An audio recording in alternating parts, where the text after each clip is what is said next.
Moving to Alberta, specifically Lethbridge, Alberta, might not be all it's cracked up to be. Over the past 4 years, the Lethbridge population has grown by roughly 15,000 people, and most of that population increase is due to the insane amount of provincial migration that we've seen all over Canada. I mean, unless you've been living under a rock, you should know by now that people in Ontario and BC are packing up and leaving in droves, and many of them have settled right here in Alberta. My name is Kurtis Hawkins, and I'm a realtor located right here in Lethbridge, Alberta. And over the past 4 years, I have helped literally hundreds of families move here from places like BC and Ontario. And I'm only one agent, so I couldn't imagine how many more agents are out there moving families to Lethbridge. And none of my clients that I actually know of have ended up moving back to their home province. However, I have moved a few families back to BC and Ontario. None of them were my clients to begin with, so they probably didn't watch enough of my videos. And talking to this select few, there are some things about Lethbridge that could bring up some regrets. So let's talk about it. So the first regret that I want to bring up is that Lethbridge is a small city and a big town. And if you watched any of my other videos about moving to Lethbridge, this is usually one of my pros on my pros list. And it's a big reason why I think people actually move to this city. However, Lethbridge is just not one of those big cities. And we do miss out on some other perks and some other amenities that we don't have in Lethbridge that you would get in other major cities in Alberta, like a professional sports team, an IKEA, for example.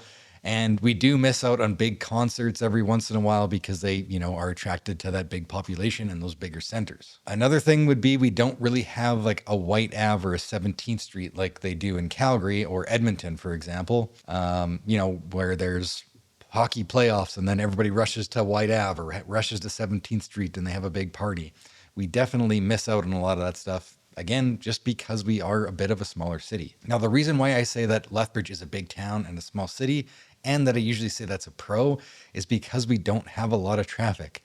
I mean, yes, there was some construction this year on the high-level bridge, and it really backed things up. But typically, other than big construction or something, the average commute time in Lethbridge is less than a 10-minute drive. And everything does move at a bit of a slower pace out here.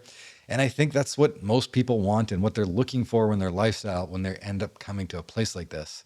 But you do definitely need to be expecting it. One of the families that actually moved to Alberta that I helped move back actually bought an acreage in rural southern Alberta about 20 minutes outside of Lethbridge.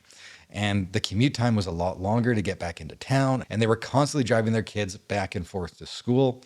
And they were just actually, being on an acreage, you're kind of in the middle of nowhere, which actually got to them, and I think they got a little bit lonely. It was hard for them to meet people and develop that sense of community. And of course, being on the outskirts of Lethbridge, that kind of comes with the territory. Now, for a lot of people, buying an acreage and, being very remote can sound very, very romantic and peaceful, but they're more work than you think, and they're more expensive than you think. And oftentimes they're a lot more lonely than you think, which is what exactly this family experienced. But before we get into the next regret, and you're not even a little bit phased about what I brought up so far, and you make it through the end of this video and you still think you're planning on moving to Lethbridge, which I would recommend if this video kind of resonates with you, down below is a link to sign up for auto email listings.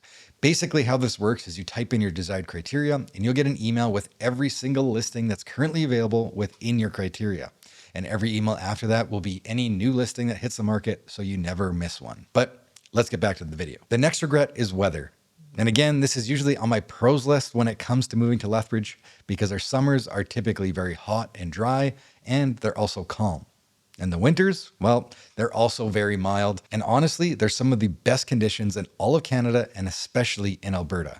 However, there is a catch, and we all know that Lethbridge is known as the Windy City. But at the same time, it's the wind in the winter that keeps us warm during those winter months, and we call those Chinook winds. Basically, what you're going to see is during the windy season, which is basically fall, spring, and a little bit in winter, when you see, temperatures get down to -10 to -20 for a week or so, they typically don't last long, and we might even get some snow around that time.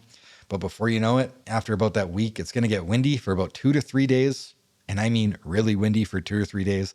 But it's going to bring in that warm air from out west, and it's going to melt over snow.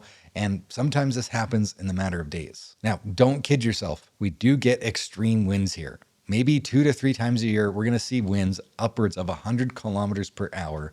And again, that's mostly going to be spring and fall, but the trade-off is warmer weather. So if you can't handle a couple days of wind in exchange for warmer weather, then maybe you will be regretting your move to Lethbridge.